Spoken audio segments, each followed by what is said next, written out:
Nascerà la prossima settimana il piano strategico per la sicurezza sul lavoro in Veneto. L'annuncio del governatore Luca Zaia al termine del tavolo istituzionale riunitosi in mattinata a Palazzo Balbi, che ha visto i rappresentanti di regione, enti locali, sindacati e categorie porre le basi per una serie di interventi da attuare immediatamente al fine di ridurre i morti sul lavoro nel nostro territorio dopo il grave incidente avvenuto alle acciaierie venete di Padova. Noi abbiamo un quadro legislativo tra i più avanzati d'Europa. Non ci mancano le norme, non ci mancano le leggi.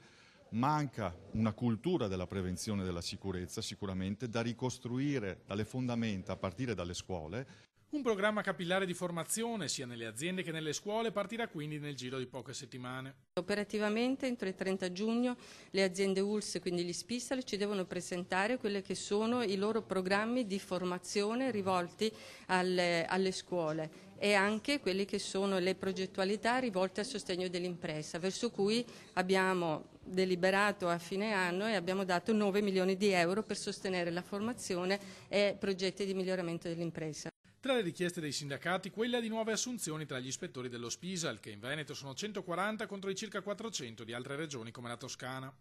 Noi vogliamo con la Regione capire qual è la volontà di ampliare l'organico degli SPISAL sia in termini qualitativi che in termini quantitativi. Disponibilità a collaborare con qualsiasi iniziativa dedicata al tema è stata espressa anche da ANCI Veneto, il cui vicepresidente Angelo Tosoni ha ricordato l'impegno dei comuni contro la logica del massimo ribasso negli appalti pubblici.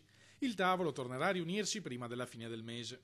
La settimana prossima il Presidente ha dato il termine per raccogliere le osservazioni e le proposte di tutti i soggetti presenti, per cui molto velocemente avremo possibilità di andare a vedere se quello che noi abbiamo richiesto ha delle concretezze di realizzazione.